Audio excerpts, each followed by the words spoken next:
Welcome back guys to untime time moments. मुझे उम्मीद है आप सब लोग ठीक हो। आज के दिन हम लोग बात करने वाले हैं बैटल थ्रू द हेवंस के ऑफिशियल एपिसोड 23 पर। अनटाइम टाइम मोमेंट्स से मैं हूं फैजान। हम लोग स्टार्ट करते हैं अपनी आज की वीडियो को। हमारा एपिसोड स्टार्ट होते ही सबसे पहले हम देखते हैं क्वीन मेड्यूसा के व्यू को, जो कि शाओ येन और मास्टर के सामने मौजूद होती है और मास्टर की साउल बॉडी को देखते ही कहती है, मुझे हमेशा से ही ऐसा लगता था कि इस लड़के के पीछे कोई ना कोई पावरफुल कैरेक्टर लाजमी मौजूद है। तो अभी के लिए मुझे समझ आया, ये सिर्फ एक स्ट्रॉन्ग साउल बॉडी है। और इसी के साथ ही मास्टर उससे कहते हैं, इवन के मैं सिर्फ एक साउल बॉडी हूँ, मगर फिर भी मैं तुम्हें एक बात बताता चलूं, अगर कि तुम हमारे साथ फाइट करना चाहती हो तो मैं तुम्हें इस बात का बिलीव दिलाना चाहता हूँ कि तुम्हें मेरी पावर से रेजिस्ट करना काफी ज्यादा मुश्किल हो जाएगा और मेरी अटैक्स का सामना तुम नहीं कर पाओगी। इवन तो कि मैं तुम्हारे साथ किसी भी किस्म की फाइट नहीं करना चाहता, मगर बात अगर की जाए मेरे स्टूडेंट की तो मुझे इस बात का पूरा यकीन है कि मैं इसे भी कुछ नहीं होने दूंगा और ना ही तुम मेरे यहाँ पर होते हुए इसे कुछ भी कह सकती हो। अगर तुम्हें शाओ येन की किसी भी बात से बुरा लगता है तो तुम यहाँ से सीधा जा सकती हो, तुम्हें कोई भी यहाँ से जाने से नहीं रोकेगा। जो सुनते ही क्वीन कहती है, मैंने इसके साथ एक डील की थी जिसे कि इसने पूरा नहीं किया और वो डील हमारी ये थी कि युन शेंग के हाथों से मैं इसे सेव रखूंगी और उसके बदले में ये मुझे स्पिरिट मेल्टिंग पिल बनाकर देगा। मगर अभी के लिए हमारा टाइम पूरा होने के बाद भी इसने अभी तक उस पिल को नहीं बनाया और ऐसा इंसान कभी भी ट्रस्ट के काबिल नहीं होता। मगर फिर भी मैंने इससे डील कर बहुत बड़ी गलती कर ली थी। जिसके साथ ही मास्टर उससे कहते हैं, अगर तुमने शाओ येन को इंग्रेडिएंट्स को सर्च करने में इतना ज्यादा इशू ना किया होता और तुमने सारे अपने मर्डरस ओरा को बीच में ना लाया होता और शाओ येन को जगह जगह पर सप्रेस करने की कोशिश ना की होती, तो मुझे इस बात का पूरा यकीन है कि मेरे स्टूडेंट ने तुम्हारी हेल्प के बिना ही इंग्रेडिएंट्स को बहुत ही आसानी से हासिल कर लेना था। और अभी के लिए जबकि ये सब इशू यहाँ तक आ चुका है तो ना तो मैं उसे ब्लेम कर सकता हूँ और ना ही तुम्हें ब्लेम कर सकता हूँ। तो उस बात को छोड़कर तुम्हें क्या लगता है, मैं तुम्हारे साथ इस बात का प्रॉमिस करता हूँ कि आज से 1 साल के बाद तुम्हें स्पिरिट मेल्टिंग पिल मिल जाएगी, जिसके बदले में तुम्हें मुझे मेरे स्टूडेंट को सेव रखने की गारंटी देना होगी और पूरे 1 साल में इसे कोई भी इशू नहीं होना चाहिए, जिसकी जिम्मेदारी तुम लोगी। जो सुनते ही क्वीन काफी ज्यादा कोल्ड रिएक्शन देती हैं और मास्टर से कहती हैं, आज से पहले भी जब मिस्टी क्लाउड क्लैन के साथ इसकी फाइट चल रही थी तो तब के मैंने एग्रीमेंट को इसके साथ टोटली कंप्लीट कर दिया है और मैंने इसकी 2 साल के लिए जान बचाए रखी है। तो फिर अभी के लिए इसे मुझे वो मैजिक पिल दे देनी चाहिए जिसके बारे में हम दोनों की डील हुई थी। और उसी के साथ ही साथ जबकि हमारा पहला एग्रीमेंट पूरा हो चुका है तो फिर मैं अपनी मैजिक पिल को छोड़कर तुम लोगों के साथ एक और एग्रीमेंट क्यों कर लूं। जिसके साथ ही मास्टर कहते हैं, मगर तुम दोनों ने अपने एग्रीमेंट को वायोलेट करने की कोशिश की है। शाओ येन ने तुम्हें वो पिल नहीं बना कर दी और तुमने शाओ येन को जगह जगह पर सप्रेस करने की कोशिश की है, जिसकी वजह से ये एग्रीमेंट वैसे ही वायोलेट हो चुका है। जिसके साथ ही क्वीन दोबारा से कहती है, तो क्या तुम दोबारा से मुझे इसका 1 साल के लिए बॉडीगार्ड बनाना चाहते हो? इसके बारे में तो हरगिज मत सोचना। मगर उसी के साथ ही मास्टर उससे कहते हैं, तो अगर फिर तुम्हें हमारी बात मंजूर नहीं है तो तुम जाकर जिससे भी स्पिरिट मेल्टिंग पिल लेना चाहती हो उससे वो ले सकती हो।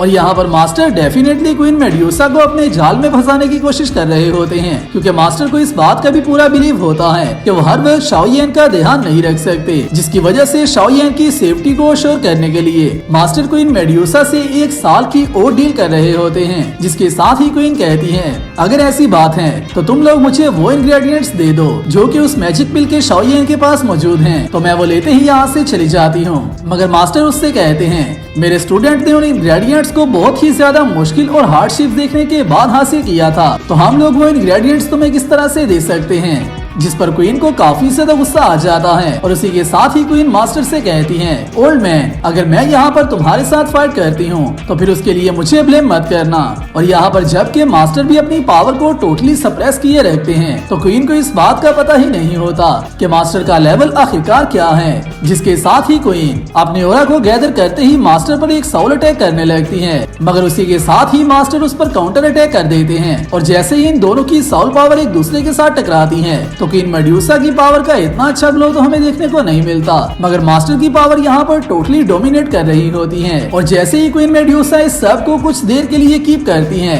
और अपनी साउल पावर को थोड़ा सा यूज करती है और दोबारा से शाओयेन पर अटैक करने लगती है। तो क्वीन मेड्यूसा की सोल पावर कम होने की वजह से हेवन स्वेल्विंग पाइथन उसकी बॉडी को सप्रेस करना स्टार्ट कर देता है, जिसके साथ ही क्वीन काफी ज्यादा पेन में चली जाती है और वो इस बॉडी की शेप में ज्यादा देर नहीं रह सकती। जिसके साथ ही क्वीन कहती है, हेवन स्वेल्विंग पाइथन इतनी जल्दी अपनी सोल पावर को रिकवर कैसे कर सकता है और वो मुझे दोबारा से सप्रेस क्यों कर रहा है। अगर ये सब ऐसा ही चलता रहा तो मैं ज्यादा देर इस बॉडी में नहीं रह पाऊंगी। और इसी के साथ ही मास्टर को भी इस बात की समझ आ जाती है कि क्वीन अभी के लिए सप्रेस होना स्टार्ट हो चुकी है। जिसके साथ ही मास्टर इस अटैक को यहीं पर रोक देते हैं और इसी के साथ ही क्वीन पीछे आकर खड़ी हो जाती है और मास्टर से कहती है, तो फिर ठीक है, आज से 1 साल तक मैं इसे प्रोटेक्ट करती रहूंगी और मैं इसके साथ मौजूद रहूंगी, मगर 1 साल के बाद तुम्हें मुझे हर हाल में वो स्पिरिट पिल देना होगी। और अगर तुमने आज से 1 साल बाद दोबारा से ऐसा करने की कोशिश की तो इवन के फिर मुझे स्वेल्विंग पाइथन को भी तुम्हारे साथ साथ ही बीट क्यों न करना पड़ा। मैं उसे बीट करने के बाद तुम दोनों की भी ऐसी धुलाई करूंगी कि तुम दोनों याद रखोगे। जिसके साथ ही मास्टर कहते हैं, ये हम दोनों के लिए ही सबसे अच्छी डील है। आज से 1 साल के बाद तुम्हारी स्पिरिट मेल्टिंग पिल तुम्हें मिल जाएगी, जिसके लिए तुम्हें परेशान होने की जरूरत नहीं है। मगर मैं इस बात की भी होप करता हूँ कि तुम अपने मर्डरस ओरा को थोड़ा सा कम कर लो और शाओयेन को सप्रेस कर और शाओयेन के ऊपर हर वक्त अपना रोब जमाना कम कर दो, वरना फिर अगर चाहे मुझे दोबारा से अपने स्लीप मोड में ही क्यों जाना पड़ा, मगर मैं अपनी सारी पावर को यूज करने के बाद तुम्हारी ऐसी हालत करूंगा कि जो बॉडी तुमने इतनी मुश्किल से गेन की है तुम इससे भी हाथ गवा बैठोगी। जिसके साथ ही मास्टर जैसे ही अपनी पावर का थोड़ा सा ब्लो करते हैं और अपनी पावर को थोड़ा सा लीश करते हैं तो क्वीन को मास्टर का ओरा फील होते ही इस बात की समझ आ जाती है कि ये भी कोई ऐसा कैरेक्टर नहीं है जिसके साथ क्वीन फाइट कर सकती है। जिसके साथ ही क्वीन दोबारा से मास्टर से कहती है, तो जब तक तुम दोनों अपना कॉन्ट्रैक्ट दोबारा से नहीं तोड़ोगे मैं शाओयेन की सेफ्टी का प्रॉमिस तुम दोनों को करती हूँ और इससे कुछ भी नहीं होगा। जिसके साथ ही यहाँ पर फ्लैश होता है और छोटा सा हेवन स्वेल्विंग पाइथन अपनी बॉडी में वापस आ चुका होता है और वापस आते ही सबसे पहले वो शाओयेन के पास आ जाता है,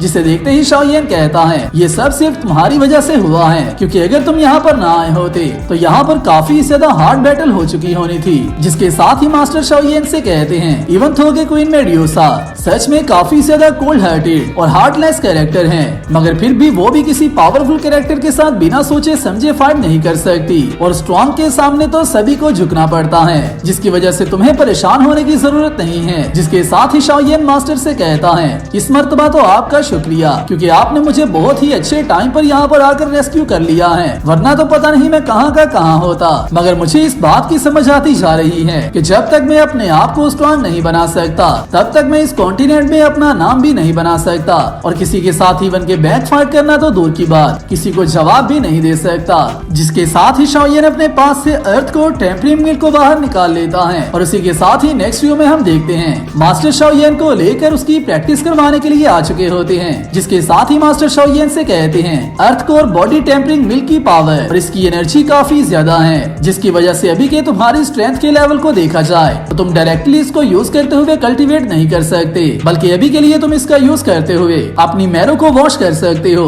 और अपनी सारी बोन्स को रिफाइन कर सकते हो, जिसकी वजह से आल्सो तुम्हारी कल्टीवेशन में तुम्हें काफी ज्यादा हेल्प होगी। जिसके साथ ही शाओयेन कहता है, मास्टर को परेशान होने की जरूरत नहीं है, मेरी बोन्स इतनी भी वीक नहीं है कि मैं इतनी आसानी से हार मान लूं, तो फिर हमें अभी के लिए इसे स्टार्ट करना चाहिए। जिसके साथ ही master earth core body tempering milk का एक ड्रॉप पानी में गिराते हैं, जो कि जैसे ही वाटर में आकर मिक्स होना स्टार्ट होता है तो ये सच में बहुत ही अच्छा ग्लो पैदा कर रहा होता है। मगर उसी के साथ ही मास्टर शाओयेन से कहते हैं, इसे अच्छे से इफेक्टिव बनाने के लिए मैं इसमें कुछ और इंग्रेडिएंट्स को मिक्स करने वाला हूँ ताकि तुम इसका पूरा फायदा हासिल कर सको। और इसी के साथ ही मास्टर अपने पास से कुछ इंग्रेडिएंट्स को बाहर निकाल लेते हैं और अपनी बोन चिलिंग फ्लेम का यूज करते हुए इन सब को मेल्ट करने के बाद वाटर में मिक्स कर देते हैं, जो कि जैसे ही सारे चाकर वाटर में ड्रॉप होते हैं तो ये सब इंग्रेडिएंट्स अपना अपना काम करना स्टार्ट कर देते हैं और इन सब को पानी में मेल्ट होते देखना सच में काफी ज्यादा सेटिस्फाइंग था। मगर उसी के साथ ही हम नेक्स्ट व्यू में देखते हैं शाओयेन अपनी कल्टीवेशन स्टार्ट कर देता है,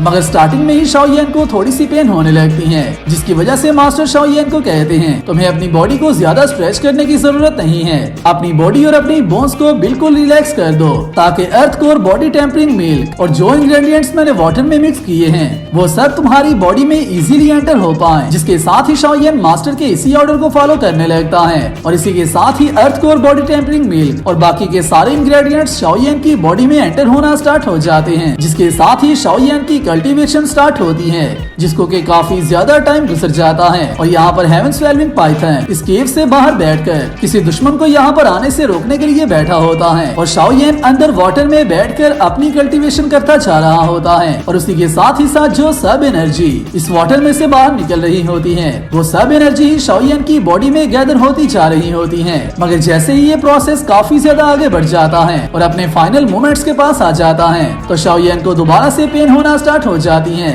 जिसके साथ ही मास्टर इस सब को देखते ही कहते हैं मैं सच में मैरो वाशिंग की पेन को तो भूल ही गया था कि ये पेन कितनी ज्यादा होती है, मगर अभी के लिए हम लोग इससे बचने के लिए कुछ भी नहीं कर सकते। अभी के लिए सिर्फ तुम्हें इस पेन को बर्दाश्त ही करना होगा, क्योंकि उसके बाद ही तुम्हें अच्छे रिजल्ट्स मिल सकते हैं और अपने कल्टीवेशन के मुकम्मल होने तक यहाँ से मत उठना। जिसके साथ ही शाओयान मास्टर से कहता है आपको परेशान होने की जरूरत नहीं है, मैं इस सब को बर्दाश्त कर सकता हूँ। मगर जैसे ही शाओयान ज्यादा पेन में चला जाता है तो उसी के साथ ही शाओयान के माइंड में अपने फादर शाओ ज़ेन की उसके लिए मोटिवेशन आने लगती है, जो कि शाओयान से कहते हैं मेरा बेटा हमेशा ही ट्रैश नहीं रहेगा, ये सब तो छोटे छोटे मसले हैं, मगर आने वाले फ्यूचर में मेरा बेटा बहुत ही ज्यादा अमेजिंग बन जाएगा। जिसके साथ ही हम नेक्स्ट व्यू में शाओयान और शोनार के व्यू को देखते हैं, जहाँ पर शाओयान शोनार से प्रॉमिस करता है मुझे इस बात से कोई भी फर्क नहीं पड़ता कि तुम्हारी बैकग्राउंड फैमिली कितनी ज्यादा स्ट्रॉन्ग और कितनी ज्यादा ग्रेट है, मगर मैं भी कभी भी गिव अप करना नहीं छोड़ूंगा। और इसी के साथ ही नेक्स्ट व्यू में हम देखते हैं शाओयान और मास्टर के व्यू को, और इसी के साथ ही नेक्स्ट व्यू में हम देखते हैं शाओयान और मास्टर के व्यू को,